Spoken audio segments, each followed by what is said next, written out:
자, 오늘은 에스더서의 마지막 10장의 말씀을 선포하도록 하겠습니다. 자, 10장의 짧은 말씀은 유다 백성들이 승리한 이후에 이 총리 모르드게의 통치가 어떠했는지를 요약해서 보여주고 있습니다. 자, 이 구절은 모르드게가 총리로 다스리는 동안에 아하수에로의 통치가 안정되었고 또한 페르시아 제국도 많은 번영을 누리게 되었다고 증언합니다. 자, 모르드게 이전에 아하수에로 왕은 이 그리스를 공격하기 위해서 엄청난 재정을 낭비하고 백성들을 이 사주로 내몰았습니다. 그렇지만 모르드게가 등장한 이후에 아하수에로는 더 이상 대규모 전쟁을 벌이지 않았고 또 제국을 안정적으로 다스리는 데에 집중하면서 많은 부와 권력을 누렸습니다. 자, 1절에 나와 있는 이 육지와 바다의 섬들이라는 것은 이 페르시아가 다스렸던 이 광대한 영토를 나타내는 것인데, 자, 실제로 이 페르시아는 메소포타미아와 나일강 일대의 이런 비옥한 육지뿐만 아니라 지중해에 있는 이 부유한 섬들을 점령함으로써 막대한 세금을 거두어 들였습니다. 자, 그리고 아하수에로 왕이 이렇게 안정된 통치를 할 수 있었던 것은 그가 모르드게 총리에게 나라의 관리를 맡겼기 때문입니다. 자, 모르드게 이전에 총리로 있었던 하만은 오직 자신의 배를 불리기 위해서, 자신의 욕심을 채우기 위해서 이 국가를 이용해 먹는 악한 자였습니다. 자, 그 중에서도 그가 행했던 최고의 악행은 이 자신의 개인적인 복수를 위해서 유다 백성 전체를 몰살시키려고 했던 그것이지 않습니까? 자, 그때 아하수에로 왕은 이 사악한 하만 총리에게 놀아나서 하나님의 백성을 모두 죽이려고 하는 그런 도구로 사용될 뻔했으며, 그 사실도 모른 채로, 그가 그렇게 악한 일에 빠졌다는 것도 모른 채로 하만과 술을 마시면서 즐겼다고 기록되어 있습니다. 자, 이렇게 사악한 간신배들이 나라에 가득하게 되면 통치자는 눈이 멀고 이렇게 어리석게 되는 것입니다. 그렇지만 반면에 모르드게는 하만과 달리 하나님을 경외하는 사람이었기 때문에 그 모든 행위에 있어서 악하거나 불의한 의도가 없었습니다.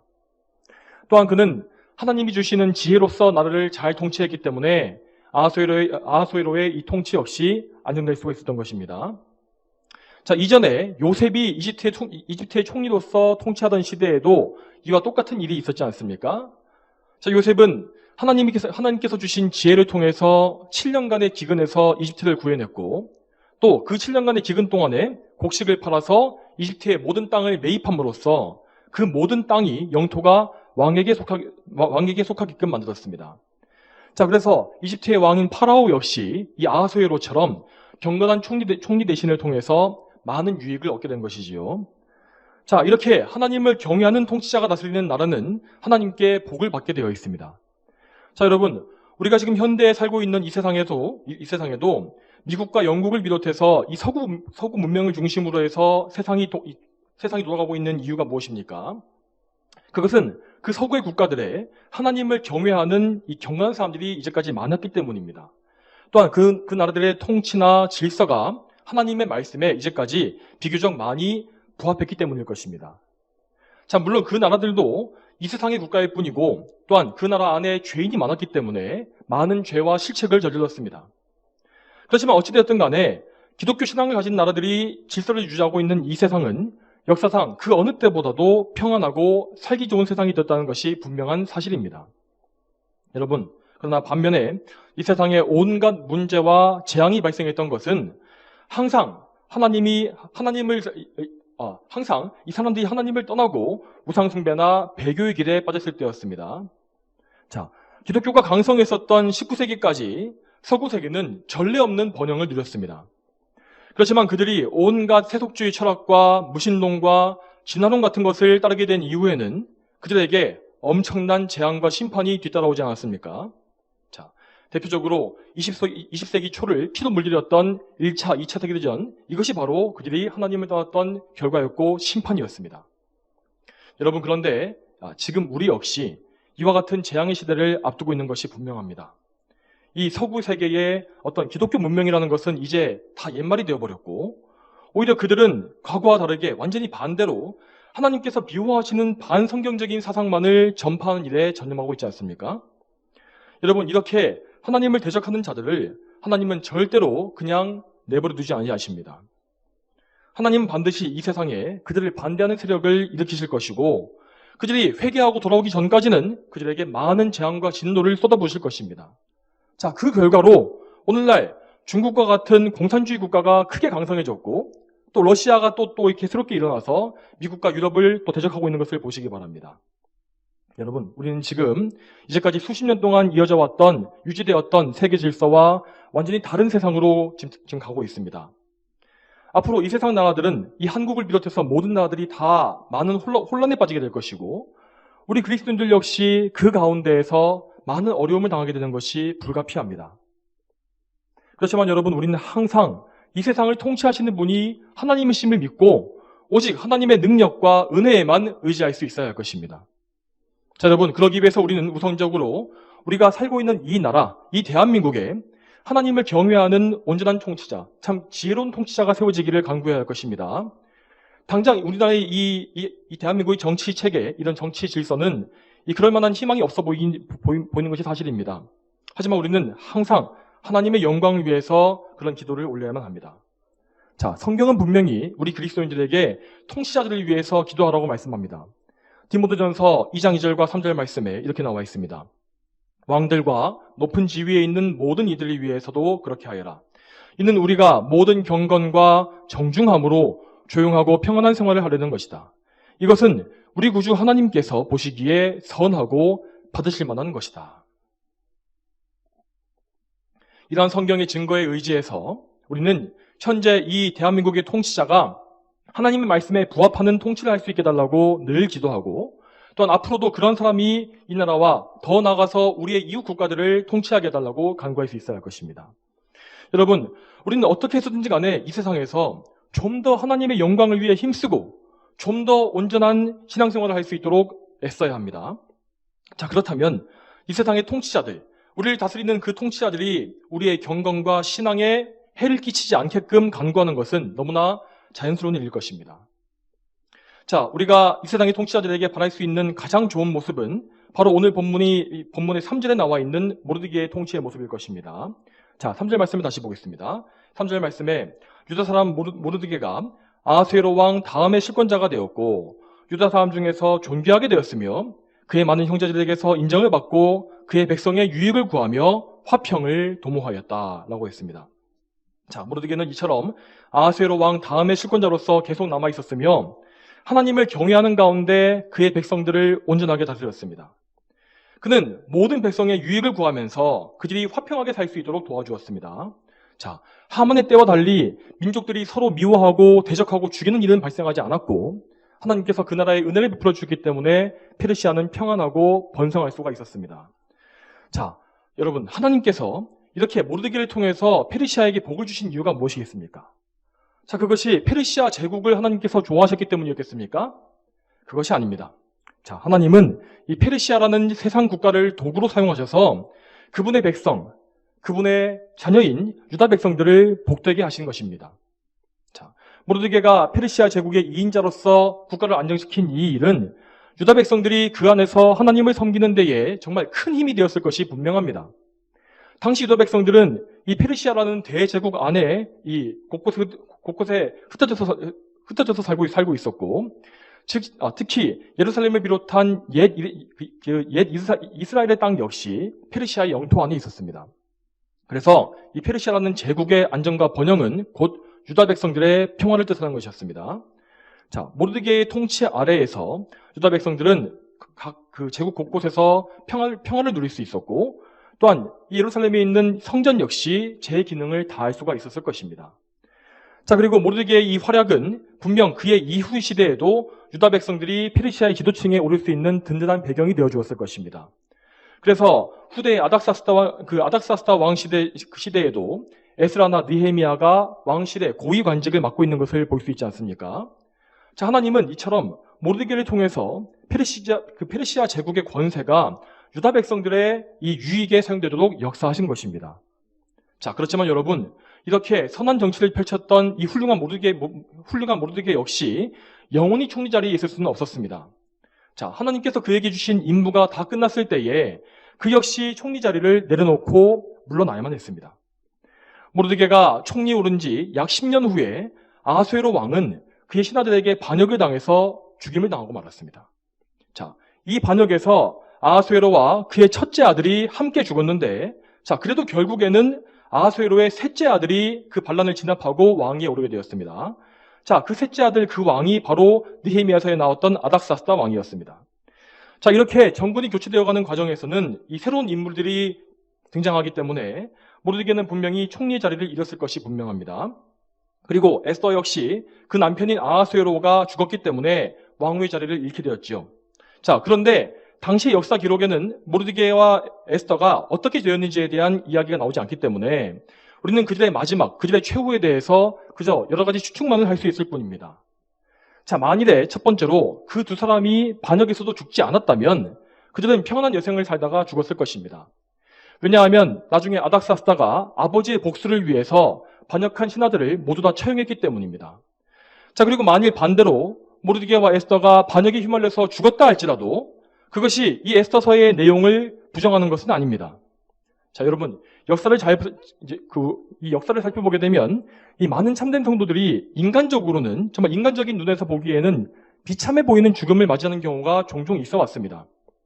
그렇지만 그들이 우리가 보기에 어떤 죽음을 당했다 할지라도 그들은 그 죽음 즉시 하나님의 품에 안긴 것입니다. 하나님께서 주권적으로 그 성도들에게 어떤 죽음을 허락하셨다 할지라도 결국 성도들은 결코 하나님께로부터 배신당하지 않습니다. 하나님은 모든 택하신 백성들을 한 명 한 명 기억하시며 그들의 죽음을 귀하게 여기시고 또한 그들이 하나님 나라에서 영원한 안식을 누리게 해주십니다. 모르드게와 에스더 이 두 사람 역시 성도로서 그들이 사는 동안에 그들이 받은 소명에 항상 충성을 다했습니다. 그들은 참된 믿음을 가진 성도로서 이 성경 말씀에 아름다운 이름을 남겼으며 또한 하나님의 백성인 유다 자손들을 죽음에서 건지는 그런 귀한 일에 쓰임받지 않았습니까? 여러분, 이처럼 우리는 항상 우리에게 주어진 이 삶 속에서 우리가 받은 소명에 충실해야 합니다. 우리가 소명을 다하는 것은 이것이 무엇이냐면 우리에게 주어진 모든 상황과 여건 속에서 믿음으로 하나님을 기쁘시게 하는 것입니다.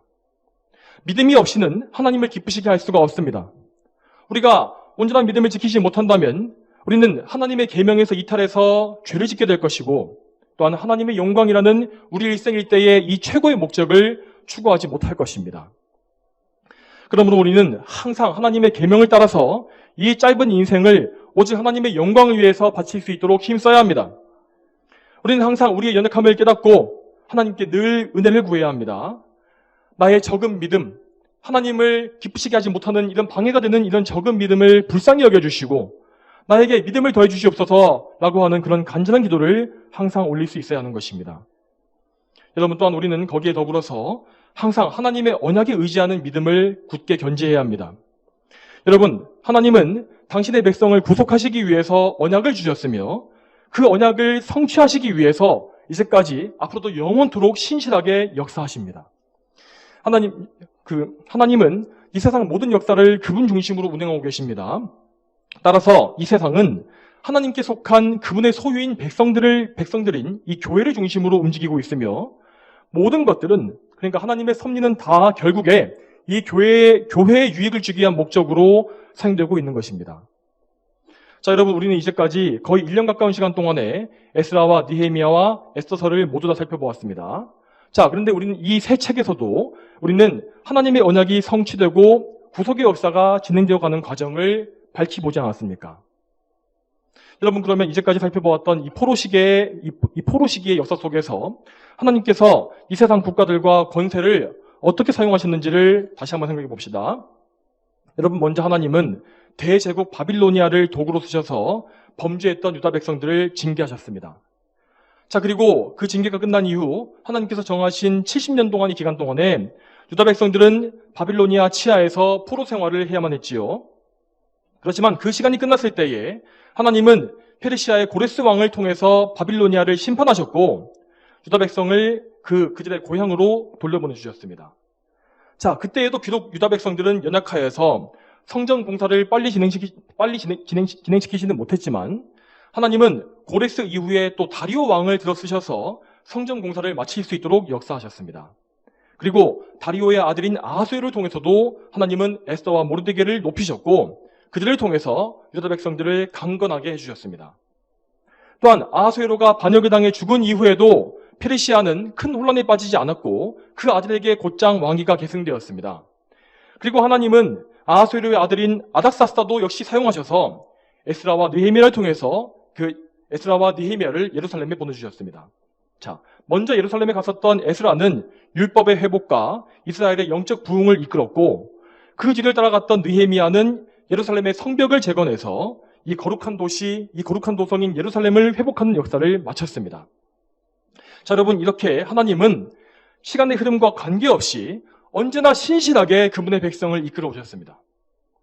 여러분, 하나님은 영원하신 분이시기 때문에 시간에 매이지 않으십니다. 그래서 그분께는 과거나 현재나 미래가 없으십니다. 모든 시간은 다 하나님께 현재이며 또한 모든 것은 하나님의 영원한 작정에 의해서 성취되어 가는 것입니다. 여러분, 그러므로 우리가 하나님께로부터 받은 이 언약 역시 그 영원한 하나님의 작정 안에 있다는 사실을 늘 기억하시기 바랍니다. 이 세상의 원수들은 늘 하나님을 대적하고 그분의 백성인 우리를 죽이려고 합니다. 그렇지만 그들이 아무리 떠들고 소란을 피운다 할지라도 언약의 강물은 항상 변함없이 흘러왔었습니다. 하나님의 구속사는 계속해서 전진하며 언약은 반드시 성취됩니다. 여러분, 이 사실 하나만으로도 우리는 확신과 기쁨을 누릴 수가 있습니다. 자, 여러분, 그리고 거기에 더해서 지금 이 신약 교회에 살고 있는 우리는 구약의 백성들과 다르게 이미 성취되어 있는 언약을 붙잡고 있지 않습니까? 자, 여러분, 잘 생각해 보십시오. 구약의 백성들은 그 누가 되었든지 간에 항상 앞으로 오실 그리스도에 대한 언약만을 소유하고 있었습니다. 그래서 그들은 아직까지 받지 못한 언약 때문에 여러 가지 눈에 보이는 이 상징들에 의지할 수밖에 없었던 것입니다. 구약의 모세 율법이나 희생제사, 성막과 성전, 그런 요소들은 모두 다 언약을 성취하실 예수 그리스도의 사역을 미리 보여주는 상징물들이었습니다. 그리고 구약에는 예수님을 예표하는 인물들도 많이 등장했는데, 자, 아담부터 시작해서 아벨과 노아와 모세, 그리고 여호수아, 다윗과 솔로몬 등의 인물들이 다 예수님의 사역의 일부분을 보여주는 모형적인 인물들이었습니다. 자, 그리고 오늘 본문에 나와 있는 모르드게 역시 부족하나마 예수님을 예표하는 인물로 볼 수 있습니다.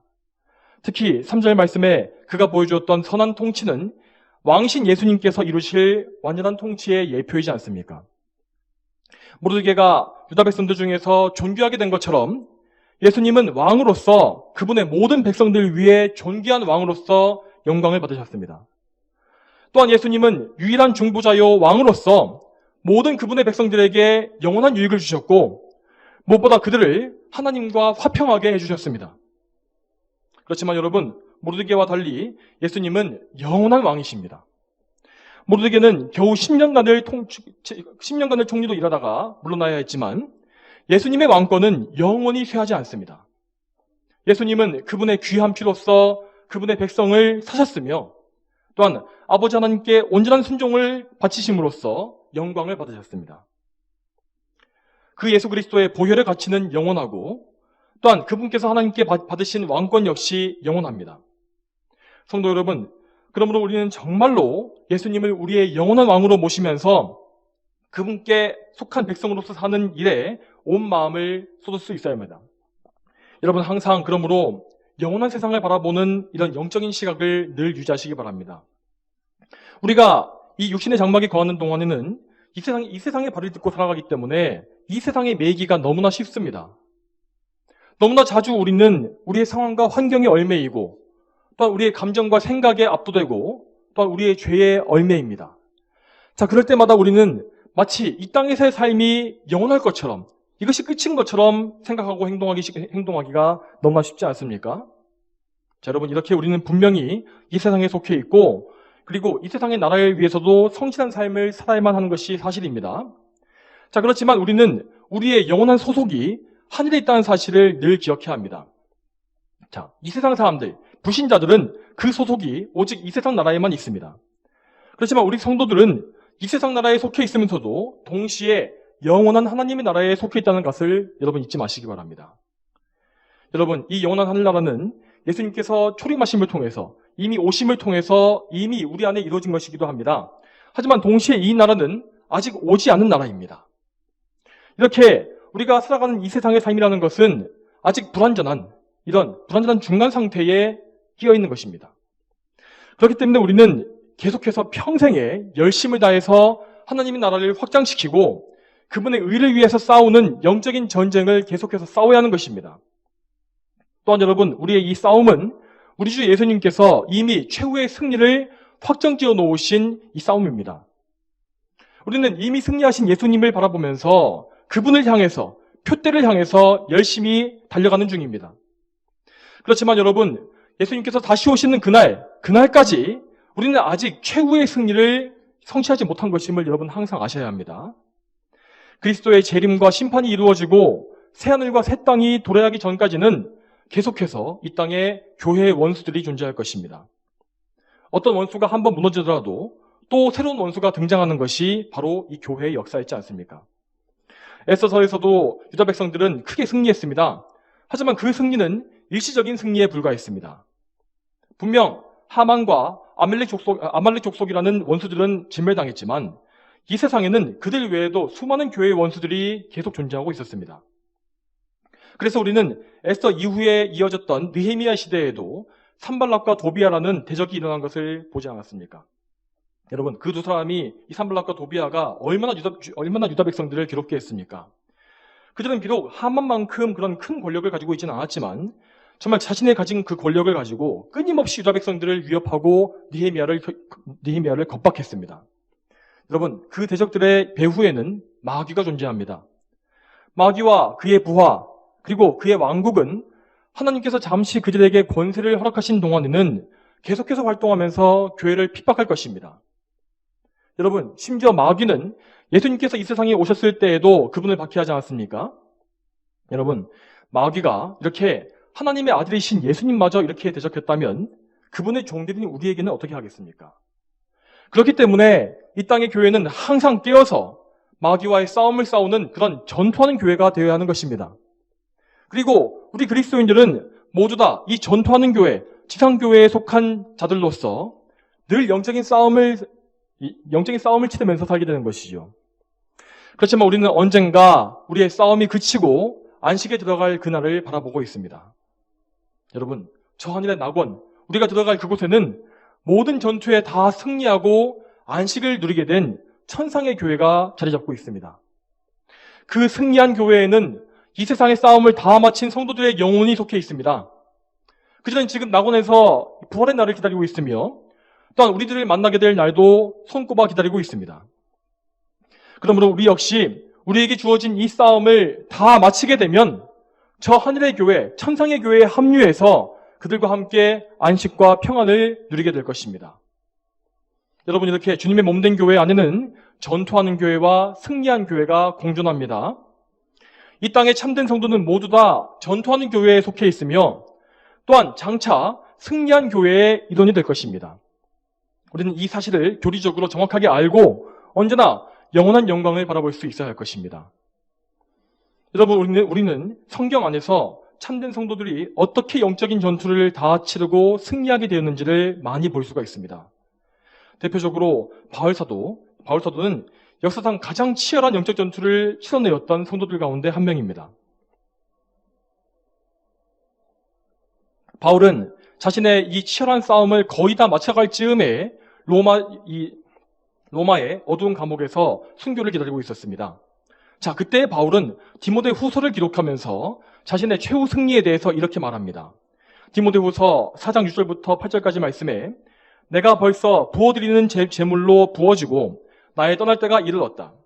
내가 선한 싸움을 싸우고 달려갈 길을 마치고 믿음을 지켰으므로 이제 후로는 나를 위하여 의의 면류관이 예비되어 있으니 주님 곧 의로우신 재판장께서 그날에 내게 주실 것이며 내게만 아니라 주님의 나타나심을 사모하는 모든 자에게도 주실 것이다. 자, 물론 우리 중에서 이 바울사도만큼 많이 고난받거나 바울만큼 풍성한 열매를 맺을 사람은 없을 것입니다. 그렇지만 우리는 바울과 동일한 성도지 않습니까? 우리는 바울과 똑같이 그리스도에게 속해 있으며 또한 그래서 바울이 싸웠던 것과 똑같은 종류의 영적 싸움을 감당해야 할 것입니다. 여러분, 바울은 자신이 부어드리는 제물로 부어졌다라고 말했습니다. 여기에서 부어드리는 제물이라는 것은 이 전제라고 불리는 이 제사의 한 형태인데 이 제사는 피를 상징하는 포도주를 부어서 드리는 제사였습니다. 자, 전제는 이 제물을 제단에 올려놓고 불사르기 전에 그 위에 포도주를 붓는 방식으로 드려진 제사입니다. 자, 이 제사 방식은 예수님께서 그분의 피를 남김없이 흘리시고 그 피로써 우리를 정결하게 하신 것을 상징하는 것입니다. 여러분, 이렇게 이러한 예수님을 믿는 우리 성도들은 예수님의 보혈로서 죄사함과 구속을 입었기 때문에 온전히 하나님의 소유가 되었습니다. 따라서 우리는 우리를 위해서 중보하시는 예수님을 통해서 예수님께 의지해서 나 자신을 산 제물로 하나님께 바치는 그런 거룩한 삶을 살아야 마땅한 것입니다. 자, 바울은 이러한 성도의 삶을 정말 훌륭하게 보여주었던 위대한 성도였습니다. 그는 정말로 부름받은 이후에 자기의 전 생애를 거룩한 산 제물로서 주님께 바친 사람입니다. 유일하신 중보자 예수 그리스도를 통해서 바울은 하나님께 바쳐졌으며 하나님은 그를 받으심으로 말미암아 정말 놀라운 복음의 열매를 그가 맺게 해주셨습니다. 여러분, 물론 이 바울이라는 사람은 마치 하늘 위에 있는 사람처럼 너무나 멀리 있는 이상향으로 느껴질 수 있습니다. 그렇지만 여러분, 그 바울 역시 우리와 똑같은 본성을 가진 사람이었습니다. 그 역시 자신의 죄성과 싸우기 위해서 많은 괴로움을 당했고 또한 이 세상의 시험과 공격에 늘 둘러싸여 있었습니다. 또한 바울도 역시 때로는 예전에 지었던 죄질이 생각나서 정죄감과 괴로운 마음에 빠질 때도 있었습니다. 그렇지만 바울은 하나님의 은혜에만 전적으로 의지하여서 자신의 선한 싸움을 다 싸웠으며 끝까지 믿음을 지킨 이후에 낙원에 들어갔습니다. 그리고 바울을 비롯해서 모든 믿음의 선조들은 장차 부활의 몸을 입고 면류관을 받을 것이며 또한 주님 앞에 영광을 받게 될 것입니다. 자, 여러분, 그런데 바울이라는 사람은 믿음을 가지기 이전에 성도들을 박해해서 잡아다 죽이던 그런 천하의 인간 말종이었습니다. 그는 위선으로 똘똘 뭉쳐서 율법의 의만을 추구했고 또한 그의 의가 되시는 그리스도를 몰라보고 그를 악하게 대적하지 않았습니까? 그렇지만 그러한 최악의 죄인, 정말 최악의 악인도 하나님의 은혜가 임했을 때에 완전히 180도 변화되어서 역사상 가장 위대한 복음이 일꾼이 되었던 것을 여러분 보시기 바랍니다. 여러분, 이처럼 죄인 중에 괴수를 건지셔서 그들을 거룩하고 존귀한 하나님의 백성이요 일꾼으로 만드시는 것이 바로 하나님의 은혜입니다. 그것이 하나님의 능력입니다. 바울은 그리고 분명히 말하기를 의의 면류관이 그에게만이 아니라 주님의 나타나심을 사모하는 모든 자에게도 동일하게 주어질 것이라고 분명히 말을 했습니다. 여러분, 우리는 정말 이 말씀처럼 하늘의 면류관을 우리가 바라보고 있습니까? 여러분, 이 면류관이 무엇이겠습니까? 이 면류관의 의미는 첫째로 그리스도의 의로서 모든 성도가 동일하게 받는 영광을 의미하는 것입니다. 여러분, 모든 성도는 다 동일하게 하나님의 은혜로 끝까지 믿음을 지킬 수 있으며 그리스도의 몸의 지체로서 그리스도께서 받으신 영광에 동참하게 될 것입니다. 이 영광에 참여하는 것은 모든 성도에게 동일한 것이며 그들은 참으로 같은 분량으로서 무한한 기쁨과 존귀함을 얻을 것입니다. 자, 그렇지만 둘째로 이 면류관이라는 것은 성도가 각자 행한 일에 따라서 주님께 받을 상급을 의미하는 것이기도 합니다. 여러분, 우리는 이 상급이라는 것이 무엇인지를 성경적으로 잘 이해해야 합니다. 자, 성경은 분명히 말씀하시기를 각 성도들에게 그들의 행위대로 갚아주실 것이다 라고 말씀하십니다. 마태복음 16장 27절 말씀에 예수님께서 각자에게 그 행위에 따라 갚아주실 것이다 라고 하셨고 로마서 2장 9절 말씀에도 그와 똑같은 말씀이 나와 있습니다. 또한 마태복음 10장 42절 말씀에는 주님의 성도들을 위해서 제자의 이름으로 냉수 한 잔만이라도 마시게 하는 자마다 결코 자기 상을 잃지 않을 것이다 라고 분명히 나와 있습니다. 자, 이 말씀들에서 나와 있는 이 상은 분명히 모든 성도가 똑같이 참여하게 될 그리스도의 영광이 아닙니다. 그것을 말하는 것이 아닙니다. 자, 이 상급이 어떻게 주어지게 될지는 우리는 알지 못합니다. 하지만 분명히 하나님은 각 성도가 그분의 영광을 위해서 행했던 일들을 다 기억하시고 그것에 대해서 갚아주실 것이라고 분명히 말씀해 주셨습니다. 여러분, 이처럼 각 성도는 그들이 맺는 성화의 이 열매도 다 다르고 하나님께 순종하는 정도도 다 다르지 않습니까? 자, 분명히 누군가는 훨씬 더 두드러진 기도의 열심을 가지고서 하나님을 뜨겁게 섬길 것이고 또 다른 성도는 이 그들에 비해서 열심과 근면함이 훨씬 더 떨어지는 삶을 살 것입니다. 이러한 차이가 너무나 명확하기 때문에 우리는 보통 뛰어난 성도들을 기억할 때에 그들이 얼마나 위대한 사람들인지를 기억하고 또 그들을 닮으려고 애를 씁니다. 자, 물론 우리는 그렇게 해야 합니다. 그렇지만 우리는 그 이전에 그들이 그토록 위대한 열매를 맺게 해주신 하나님의 은혜를 찬송할 수 있어야 할 것입니다.